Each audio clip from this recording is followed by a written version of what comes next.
Have you ever felt like your business is busy, it's moving, but disconnected? What happens when a business grows, but its systems stay disconnected as well? This, of course, brings a strain when it comes to visibility, quick decision making, and also just the confidence that the team has as they're moving together.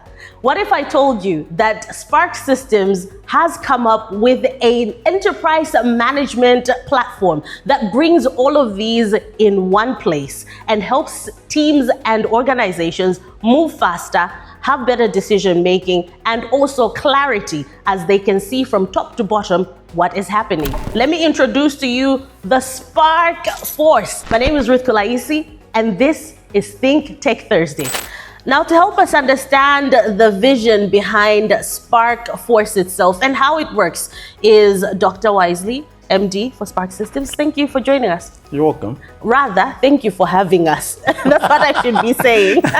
Thank you for inviting Malawi, Africa, and the world into Sparc Systems and the work that you're doing. Another innovation. So please, maybe if we could jump into what the Sparc Force is supposed to respond to. What issues is it supposed to answer? So the Sparc Force of modeled around Sparc Systems as a company. Okay.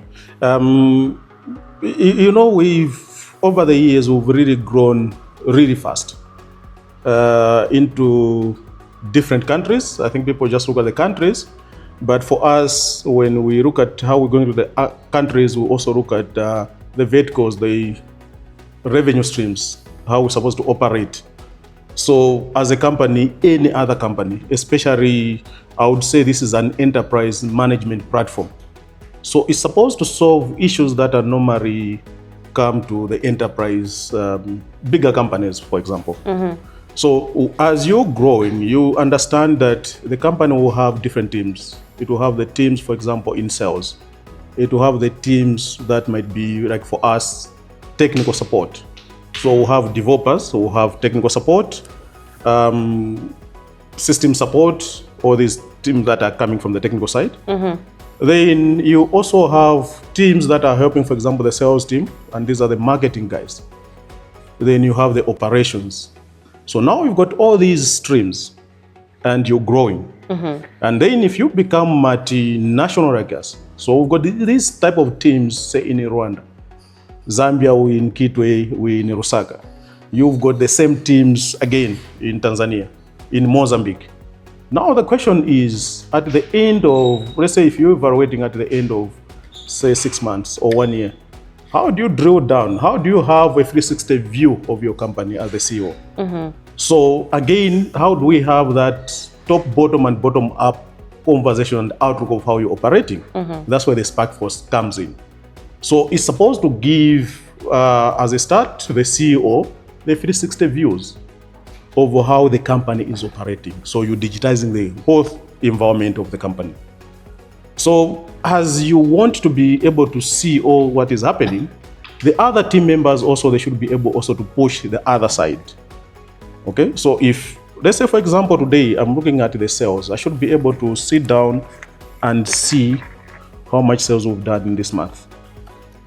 So if I'm saying, for example, we've made $1 million for an example, mm-hmm. then I should also have that visibility of saying, where is this money coming from? Is it in Malawi? Is it in Zambia? Is it what percentage are these guys doing? Mm-hmm. Then let me also drill down specifically to who are the top performers. So that at the end of it, if someone hasn't performed, you should not wait up to the end of the year, then say, hey, you're fired. You should be able to be proactive. You can fire earlier. It's like, no, you can fire sooner because you can see. No, but I get what you're saying. You should be proactive. So yes. you talk to the person and say, oh, you're failing here. Mm-hmm. Why are you failing? Yes. Can I help? Is it the training? Is it lack of capacity? Yes. Or is it maybe as a company, we're failing to give you something? Because sometimes it might be transportation to the customers. Mm-hmm. So I should be proactive to be able to look at that. You've got this other side of the technical team. So when we go, right, Sparc as a company, we pride ourselves for our technical capacity. So we'll be able to go to the customer and say, can we go in the contract? If your systems are down within 30 minutes, we'll be able to respond. Mm-hmm. What if we haven't responded in 30 minutes? then we should not be waiting up to the end of the year when the contract is about to be renewed. Then the customer saying, no, I'm not going to renew you guys, you didn't perform. We're able to see those and say, how many cases do we have? So if, let's say we've got 50 cases, how many have we resolved? How many are remaining?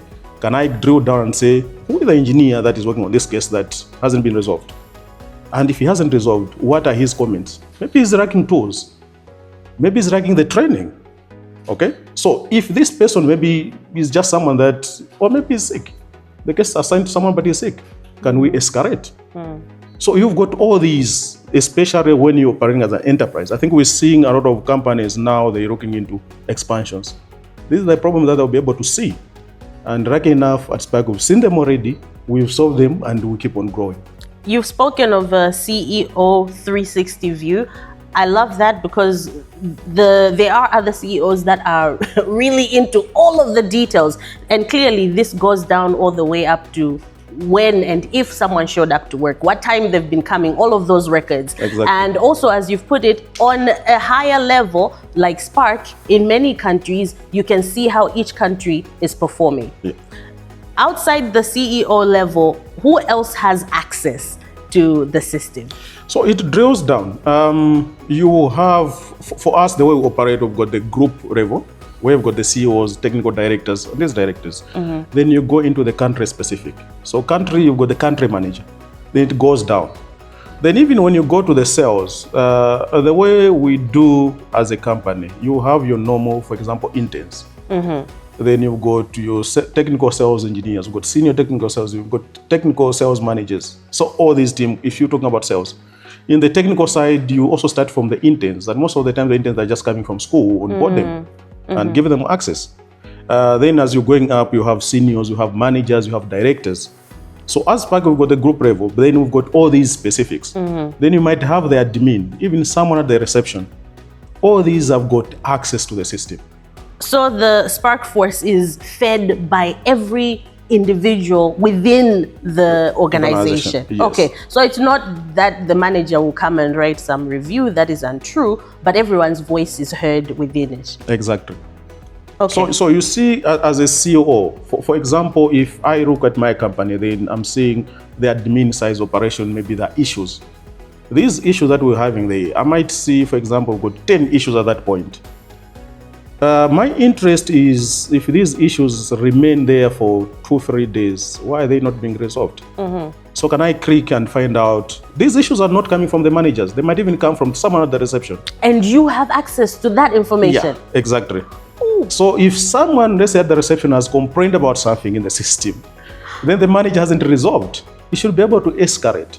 So he or she is not reporting the manager, but the system is saying there's an issue which hasn't been resolved. Oh my gosh. Okay, that forces quick response. Exactly. Good for the organization, good for the client, and also accountability.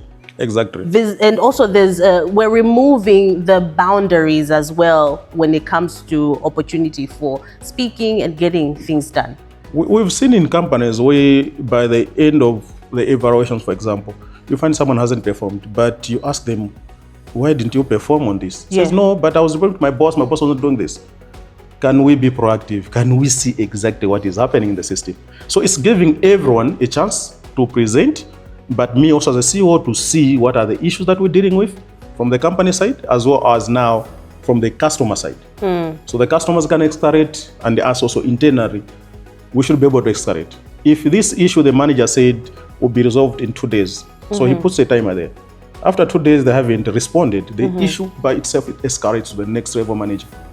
So we're able to resolve a lot of issues. That's how most of the people that have dealt with us, you'll find we've got customers that are happy in Zambia, in Rwanda, in all these countries, because we're able to drill down and find out what are the issues and how do we resolve them before things escalate. Departments, geographically, it is interconnected. Yes. There's notifications coming in often, or how does that work? So it depends. When you're creating an issue, so the issue can be created by manager, by even the entry-level staff.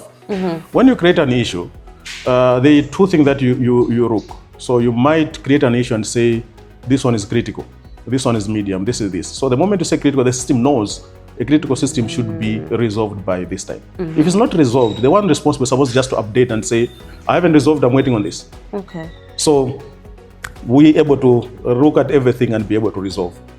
But maybe you might also look at it to say, you've got all these. So tomorrow we onboard another salesperson or an operations person.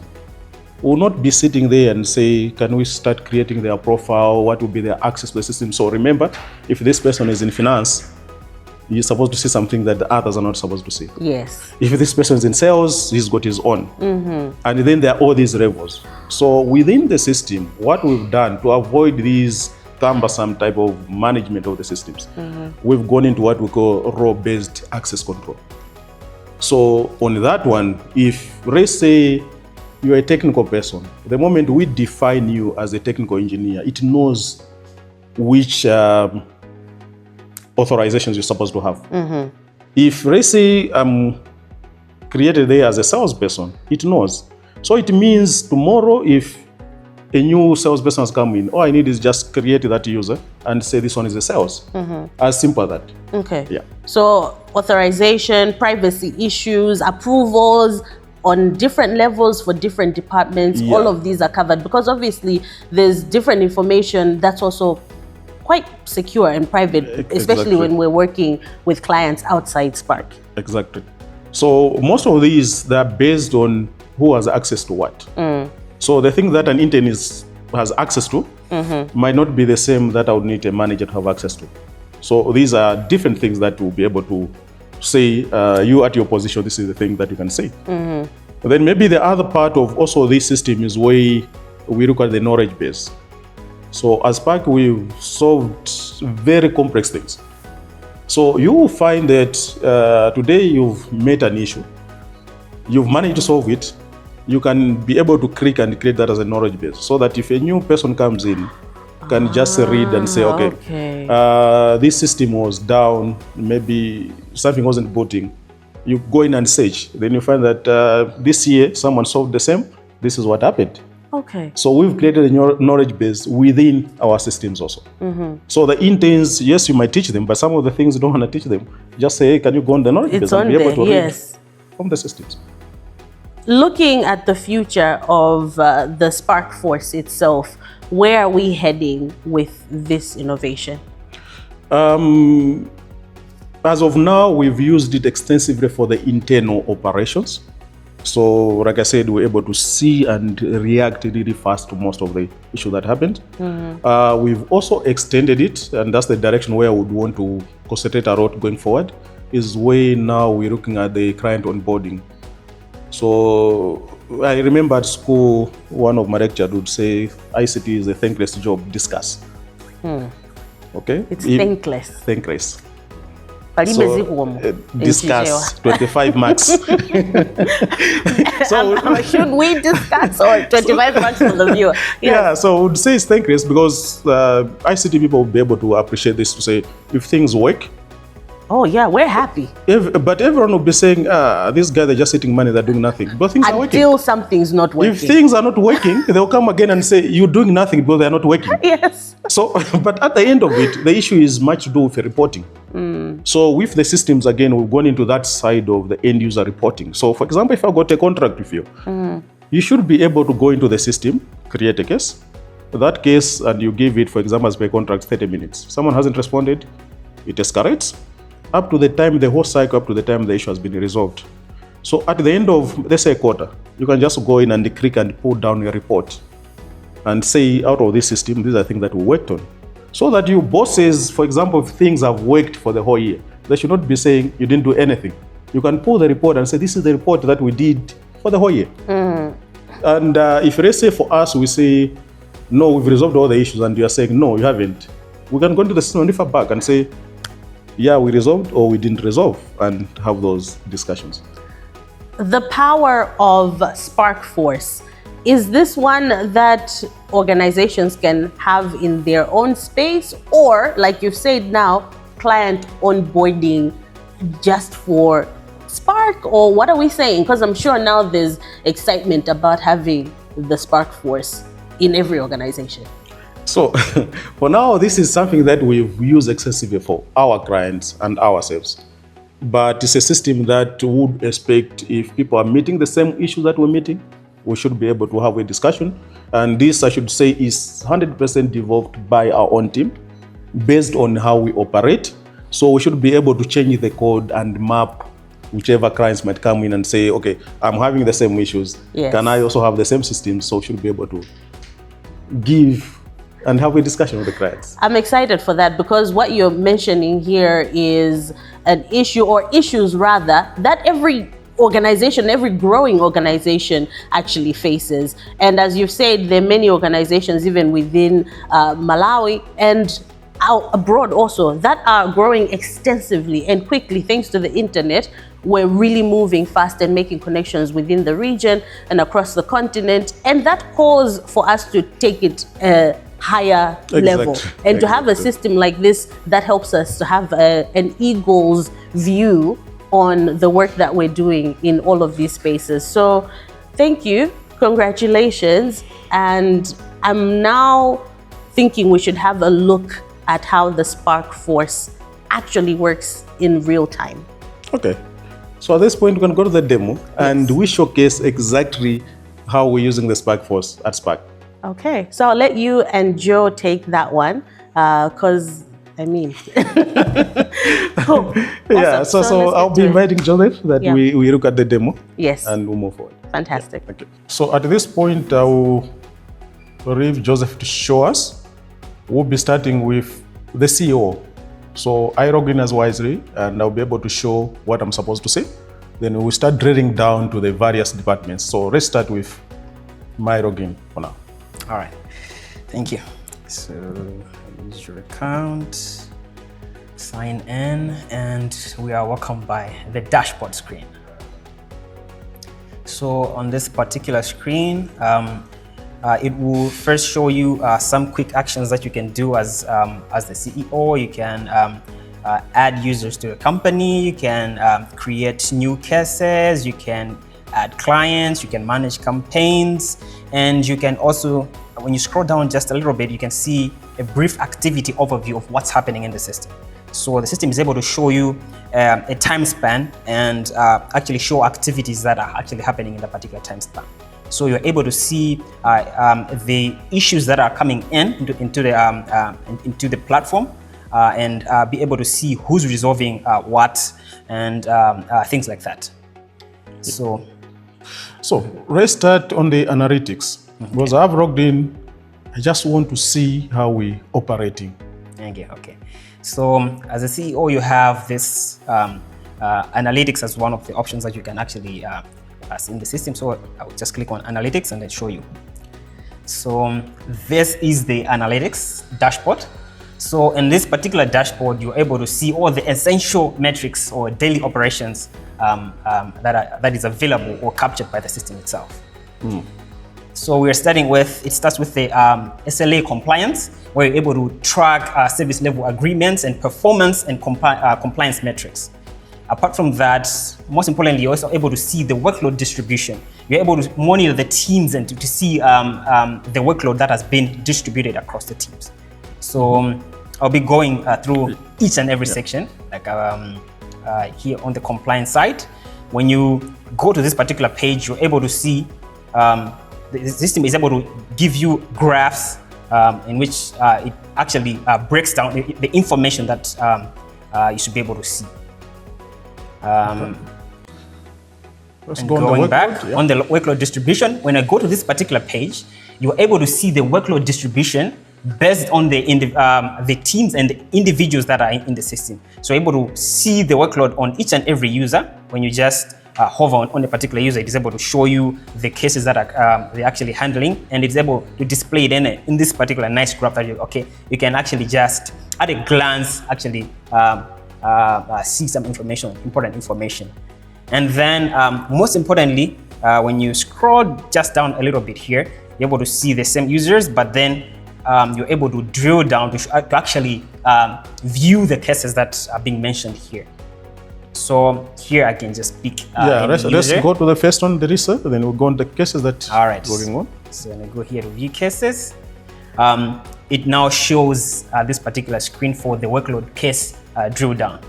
So as you can see on this page, it is showing you all the cases that this particular user is handling in the system. So you're able to see the status of the case itself, whether it is new, it is in progress, whether it has been closed, things like that, at a glance. Okay. Let's go back. Yeah. All right. Analytics. So here also have case interaction trail, which is also very important. So the system is able to capture every single interaction that has been done on a particular case. So when I go to this particular section, this is the window that you see. It lists all the cases that are in the system, showing the case title, the status, the priority of the case, and you're able to click a single case and it will show you all the information about the particular case. So it will show you when it was created, if it has been escalated, reassigned to someone else. You're able to see all that information in the system up until a case has been closed. Let's go back and see more on the analytics. Okay, so you're also able to see information on escalation analytics. If cases have been escalated in the system, you're able to see also that information. So currently we don't have any, but you also have historical workloads, where you analyze historical workload, including closed and resolved cases. So it will show you the users, and you can actually also go to the cases to see historical data of particular cases in the system. Okay. So these are the things that I'm able to see as the CEO. Maybe let's go and see how are these cases created. All right. So we go in and look at the specific departments. We start, for example, with the technical team. Then we'll go to the sales and the other departments that we have. All right. Thank you.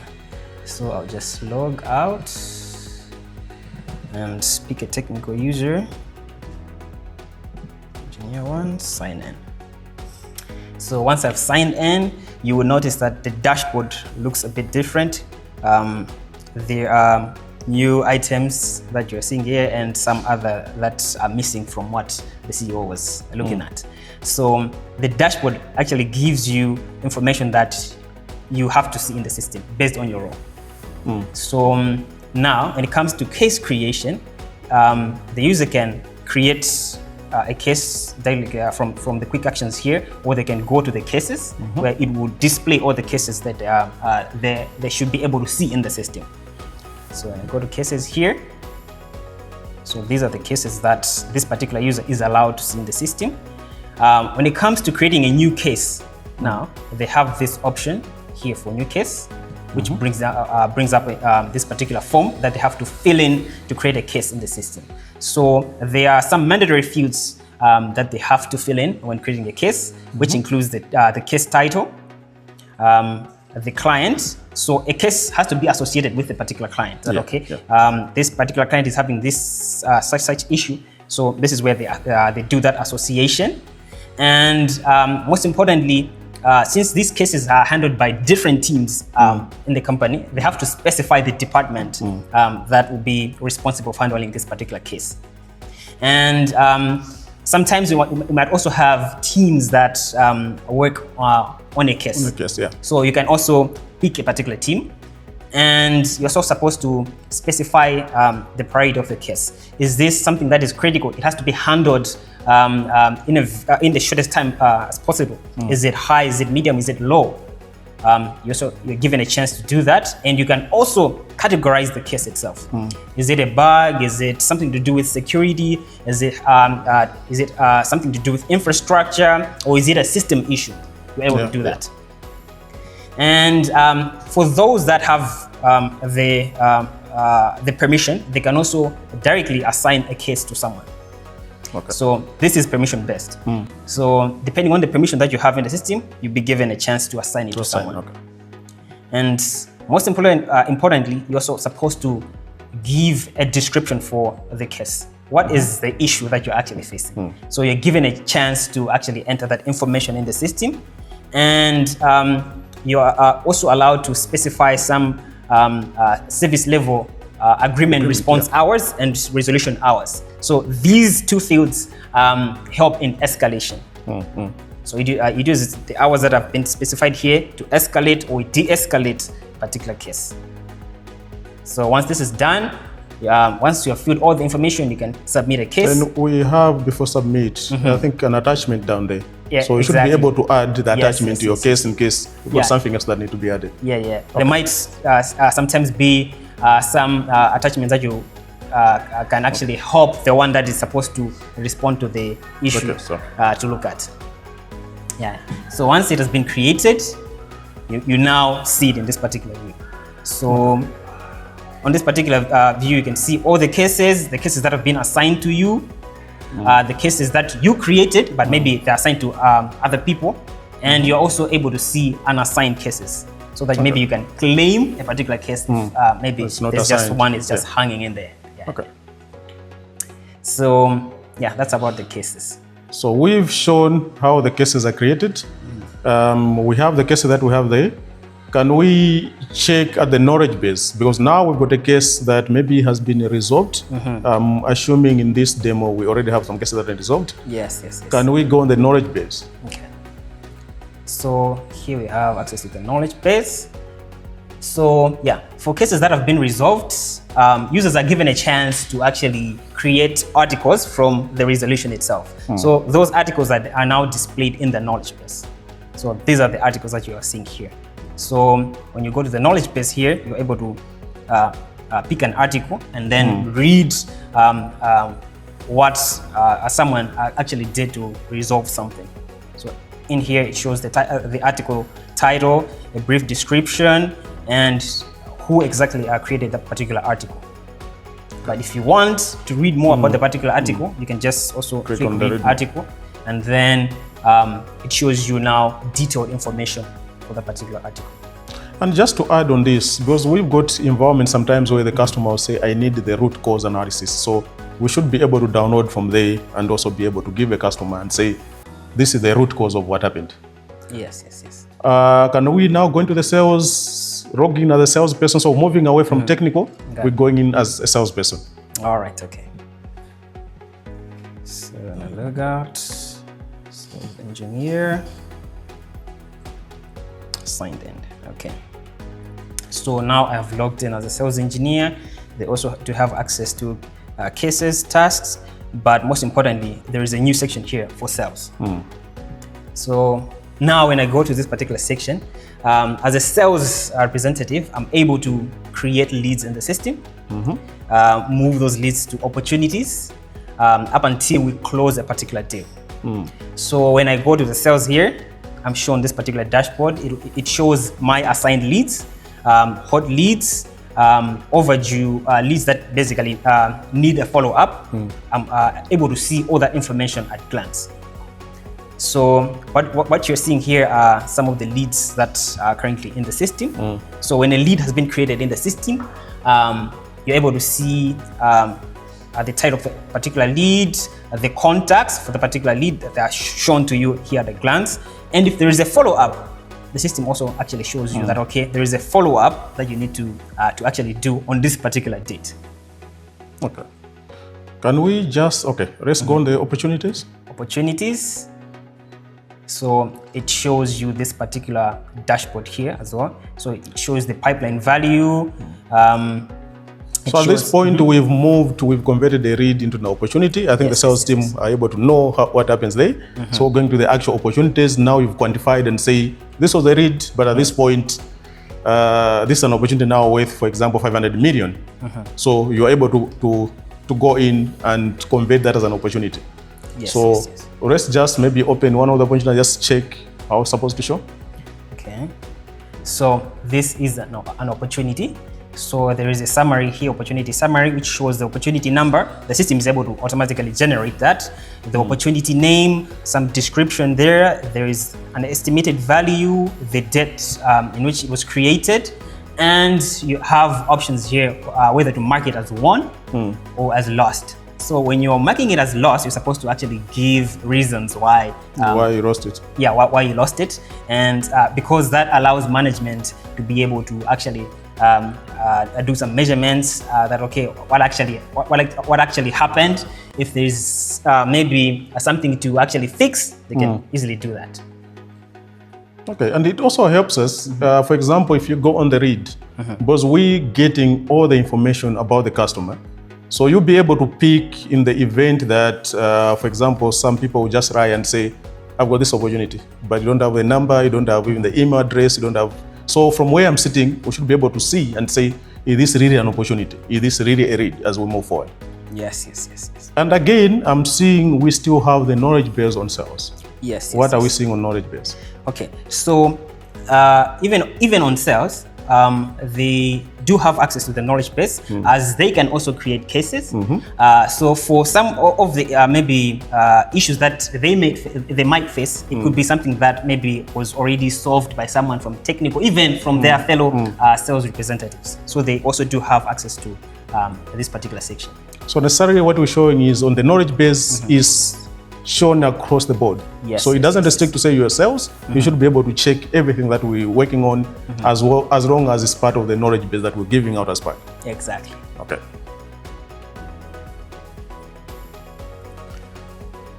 So here we have the knowledge base.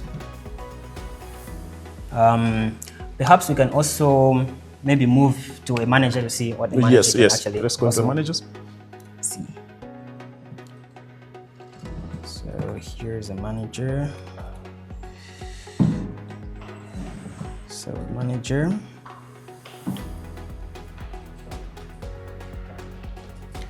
So I have logged in as a manager. So as a manager, I have access to this particular dashboard. So I'm able to see information about my department. I'm able to see the cases. If they're working in teams, I'm able to see all that information. So here it shows recent activity, what's actually happening in my department. And when I scroll down, I'm able to see performance trends for my department. So I can see who's the top performance in my department. So it is able to list down and show the average working time and the cases that I've actually worked on right in the system. Okay. So as a manager, I'm able to create cases. I've got tasks. I can also create teams where we're looking at this as clusters of maybe 2, 3, 4 engineers. We can look at the case that is reopening. So some of the cases someone might say that resolved, but the customer says it wasn't resolved. So we're reopening the case. And also the analytics for the managers now. So these are the analytics as it comes to the manager. Yes. Okay. The different thing that will be here is that, okay, a manager will be able to see the analytics based on their department. So they cannot see things across different departments if they're only supposed to handle a specific department. So everyone in the system is able to see information that they need to see. Okay. So as we move forward, can we also look at moving from the cases, tasks? How do we look at tasks and the assignment of the actual tasks and how we use them in the system? All right, okay.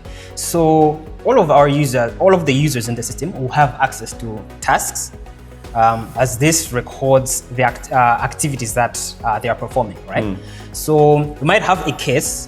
In that particular case, there are some activities that you have to do. There could be several activities that you have to do. So you use this particular module to track that information.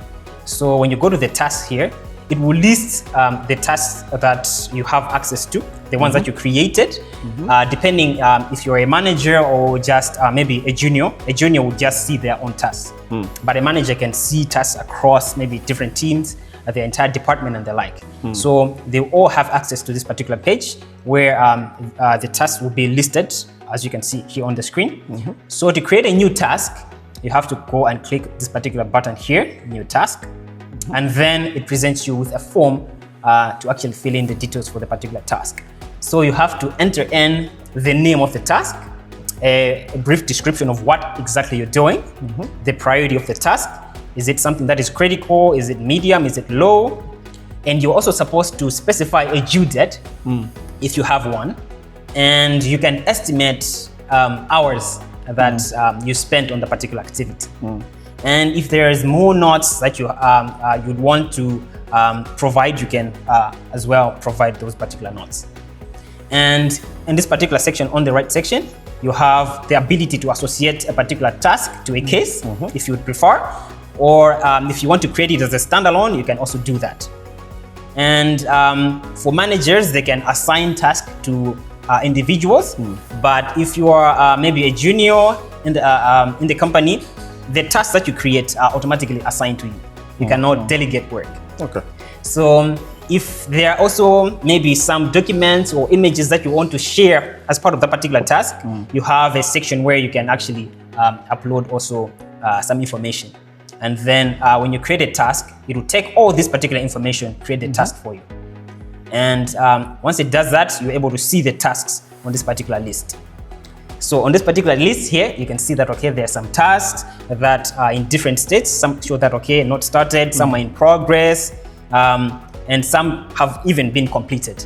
So on this particular page here, you can choose to start working on a particular task by just clicking on start. And once you're done, you can then complete a particular task. So the system in the background actually also calculates the amount of time that you're spending on a particular task. So managers can actually see that, okay, this particular individual spent maybe 2 hours working on this particular activity. So should let me know in case this person, I'm overpaying him, because he is taking, for example, 8 hours on something that I would have done in 1 hour. Yeah. So we're able to record and that as part of the KPIs at the end of the evaluations. Yes, Okay. exactly. Yeah. So yeah, in brief, this is tasks. At this point, this is what we had to show on the Sparc Force. Anything else? I think this pretty much covers it. Okay. Anyway, thank you very much. This is the Sparc Force that we currently using at Sparc, and be able to look at what happens across all our operations across Africa. Thank you. Well, that's about it from the Sparc Force. This is a system that gives the lead, that's the CEO, a 360 view, bringing it all the way down to the management, operations, interns. Everyone actually gets to use this system. Outside that, you also have an interconnected system that works beyond borders. That is the Sparc Force. My name is Ruth Kulaisi. Until next time, think tech.